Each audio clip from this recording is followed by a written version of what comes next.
Hi friends, welcome to ರುಚಿ ರುಚಿ ಸವಿರುಚಿ YouTube channel. ನಾನಿವತ್ತು ನಿಮಗೆ ತೋರಿಸ್ತಿರೋದು ಮಟರ್ ಪನ್ನೀರ್ ಹೇಗೆ ಮಾಡೋದು ಅಂತ. ನಿಮಗೆ ಈ ವಿಡಿಯೋ ಇಷ್ಟ ಆದರೆ ಲೈಕ್ ಮಾಡಿ, ಶೇರ್ ಮಾಡಿ, ಸಬ್ಸ್ಕ್ರೈಬ್ ಮಾಡಿ, ಹೀಗೆ ಸಪೋರ್ಟ್ ಮಾಡ್ತೀರಿ. ಮಟರ್ ಪನ್ನೀರ್ ಮಾಡೋದಕ್ಕೆ ಏನೇನು ಇಂಗ್ರೀಡಿಯೆಂಟ್ಸ್ ಬೇಕಂತ ನೋಡೋಣ ಬನ್ನಿ. 200 ಗ್ರಾಮ್ ಪನ್ನೀರ್, ಅರ್ಧ ಕಪ್ ಬಟಾಣಿ, ಈರುಳ್ಳಿ, ಶುಂಠಿ, ಬೆಳ್ಳುಳ್ಳಿ, ಹಸಿಮೆಣಸಿನ್ಕಾಯಿ 3 ತೊಗೊಂಡಿದ್ದೀನಿ, ಟೊಮ್ಯಾಟೊ, ಗಸಗಸೆ, ಚಿಲ್ಲಿ ಪೌಡರ್, ಗರಂ ಮಸಾಲ ಅರ್ಧ ಸ್ಪೂನ್, ಧನಿಯಾ ಪೌಡರ್ 1 ಸ್ಪೂನ್, ಚಿಟಿಕೆ ಅರಿಶಿಣ, ಜೀರಿಗೆ, ಸೋಂಪು, ಪಲಾವ್ ಎಲೆ 2, ಕಸ್ತೂರಿ ಮೇಥಿ, ರುಚಿಗೆ ತಕ್ಕಷ್ಟು ಉಪ್ಪು. ಅಡುಗೆ ಮಾಡೋದಕ್ಕೆ ಹೇಗೆ ಮಾಡೋದು ಅಂತ ನೋಡೋಣ ಬನ್ನಿ. ನಾನು ಕಡಾಯಿ ತೊಗೊಂಡಿದ್ದೀನಿ. ಈಗ ಇದಕ್ಕೆ ಎಣ್ಣೆ ಹಾಕೊಳ್ಳೋಣ. ಎಣ್ಣೆ ಕಾಯ್ದಿದೆ. ಈಗ ಇದಕ್ಕೆ ಶುಂಠಿ, ಬೆಳ್ಳುಳ್ಳಿ, ಹಸಿಮೆಣಸಿನ್ಕಾಯಿ, ಈರುಳ್ಳಿ, ಗಸಗಸೆ ಹಾಕ್ಕೊಂಡು ಚೆನ್ನಾಗಿ ಫ್ರೈ ಮಾಡ್ಕೊಳ್ಳೋಣ. ಈರುಳ್ಳಿ ಬ್ರೌನ್ ಕಲರ್ ಬರೋ ಗಂಟ ಫ್ರೈ ಮಾಡ್ಕೋಬೇಕು.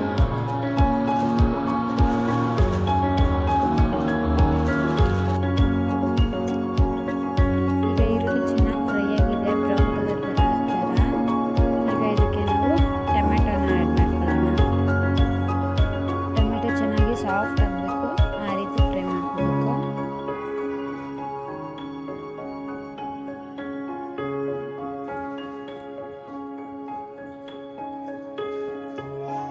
ಈಗ ನೋಡಿ ಟೊಮೆಟೊ ಚೆನ್ನಾಗಿ ಫ್ರೈ ಆಗಿದೆ. ಈಗ ಇದನ್ನು ಆರಿಸ್ಕೊಂಡು ಗ್ರೈಂಡ್ ಮಾಡ್ಕೊಬರೋಣ ಬನ್ನಿ. ಈಗ ಇದನ್ನು ಚೆನ್ನಾಗಿ ಪೇಸ್ಟ್ ಮಾಡ್ಕೊಂಡು ಬರೋಣ ಬನ್ನಿ. ನೋಡಿ ಈ ರೀತಿ ಗ್ರೈಂಡ್ ಮಾಡಬೇಕು. ಅದೇ ಕಡಾಯಿಗೆ ಆಯಿಲ್ ಹಾಕೋತಿದ್ದೀನಿ. ಆಯಿಲ್ ಹಾಕೊಂಡು ಆಯಿಲ್ ಕಾಯ್ದ್ಮೇಲೆ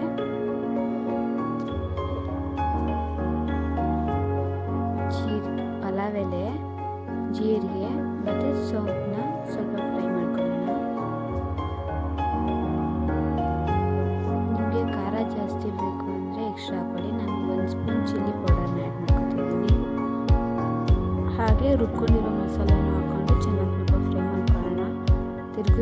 ತಿರುಗಿಸ್ಕೊಳ್ತಾ ಇರಬೇಕು, ಇಲ್ಲಾಂದರೆ ತಳ ಹಿಡಿಯೋ ಚಾನ್ಸಸ್ ತುಂಬ ಇರುತ್ತೆ. ಈಗ ಇದಕ್ಕೆ ನಾನು ಮಿಕ್ಸಿ ಜಾರಲ್ಲಿ 1 ಜಾರ್ ನೀರು ಹಾಕೋತಿದ್ದೀನಿ. ನೀವು ಇನ್ನೊಂದು ಸ್ವಲ್ಪ ಸೇರಿಸ್ಕೋಬೋದು, ಯಾಕಂದರೆ ಆಮೇಲೆ ಫುಲ್ಲು ಡ್ರೈ ಆಗುತ್ತೆ. ಈಗ ಇದಕ್ಕೆ ನಾವು ಒಂದು ಸ್ವಲ್ಪ ಕುದಿಸಿದೆ. ಈಗ ಇದಕ್ಕೆ ಧನಿಯಾ ಪುಡಿ, ಗರಂ ಮಸಾಲ ಮತ್ತು ಅರಿಶಿಣ ಪುಡಿ ಹಾಕೋತಿದ್ದೀವಿ. ಚೆನ್ನಾಗಿ ಸ್ವಲ್ಪ ಫ್ರೈ ಮಾಡೋಣ. ಸ್ವಲ್ಪ ಚೆನ್ನಾಗಿ ಕುದೀತಾ ಇದೆ. ಈಗ ಇದಕ್ಕೆ ನಾವು ಹಸಿ ಬಟಾಣಿನ ಸೇರಿಸ್ಕೊತಿದ್ದೀವಿ. ನೀವು ಬೇಕಾದ್ರೆ ಒಣಗಿರೋ ಬಟಾಣಿ ನೆನೆಸಿಟ್ಟು ಹಾಕೋಬೋದು. ಬಟ್ ಬಟಾಣಿ ಟೇಸ್ಟ್ ಬರುತ್ತೆ ಚೆನ್ನಾಗಿ. ಇದಕ್ಕೆ ರುಚಿಗೆ ತಕ್ಕಷ್ಟು ಉಪ್ಪನ್ನ ಹಾಕ್ಬಿಟ್ಟು ಸ್ವಲ್ಪ ಬೇಯೋದಕ್ಕೆ ಬಟಾಣಿ ಹಾಕಿದಷ್ಟು ಬೆಂದಿದೆ. ಇವಾಗ ಇದಕ್ಕೆ ನಾವು ಪನ್ನೀರನ್ನ ಸೇರಿಸ್ಕೊಳ್ಳೋಣ. ನಾನು ಪನ್ನೀರನ್ನ ಬಿಸಿನೀರಲ್ಲಿ ತೊಳೆದಿಟ್ಕೊಂಡಿದ್ದೀನಿ. ನೀವೀಗ ಪನ್ನೀರನ್ನ ಬೇಕಾದರೆ ಆಯಿಲಲ್ಲಿ ಫ್ರೈ ಮಾಡ್ಕೊಂಡು ಕೂಡ ಹಾಕ್ಬೋದು. ನಾನು ಹಾಗೆ ಹಾಕ್ತಿದ್ದೀನಿ. ಬೇಕಂತ ಆ್ಯಡ್ ಮಾಡಿಕೊಂಡು ಈಗ ಇದನ್ನು ನಾವು 1 ನಿಮಿಷ ಪ್ಲೇಟ್ನ ಕ್ಲೋಸ್ ಮಾಡಿ ಬೇಯಿಸ್ಕೊಳ್ಳೋಣ. ಆವಾಗ ಒಂದ್ಸತಿ ಪ್ಲೇಟ್ನ ಓಪನ್ ಮಾಡಿ ನೀವು ತಿರುಗಿಸ್ಕೊತಾ ಇರಬೇಕು, ಇಲ್ಲಾಂದರೆ ತಳ ಹಿಡಿದ್ಬಿಡುತ್ತೆ. ನೋಡಿ ಈಗ ಪನ್ನೀರ್ ಗ್ರೇವಿ ರೆಡಿಯಾಗಿದೆ. ಈಗ ಇದಕ್ಕೆ ಕಸ್ತೂರಿ ಮೇಥಿನ ಆ್ಯಡ್ ಮಾಡ್ಕೊಳ್ಳೋಣ. ಕಸ್ತೂರಿ ಮೇಥಿ ಲಾಸ್ಟಲ್ಲಿ ಹಾಕ್ಕೊಳ್ಳೋದ್ರಿಂದ ಟೇಸ್ಟ್ ಕೂಡ ಚೆನ್ನಾಗಾಗುತ್ತೆ. ಬಿಸಿ ಬಿಸಿ ಮಟರ್ ಪನ್ನೀರ್ ಸವಿಯಲು ಸಿದ್ಧ. ನೀವು ಕೂಡ ಮನೆಯಲ್ಲಿ ಟ್ರೈ ಮಾಡಿ ಟೇಸ್ಟ್ ಹೇಗಿದೆ ಅಂತ ಕಮೆಂಟ್ ಮಾಡಿ. ನಿಮಗೆ ಈ ವಿಡಿಯೋ ಇಷ್ಟ ಆಗಿದ್ರೆ ಲೈಕ್ ಮಾಡಿ, ಶೇರ್ ಮಾಡಿ, ಸಬ್ಸ್ಕ್ರೈಬ್ ಮಾಡಿ. Thank you for watching.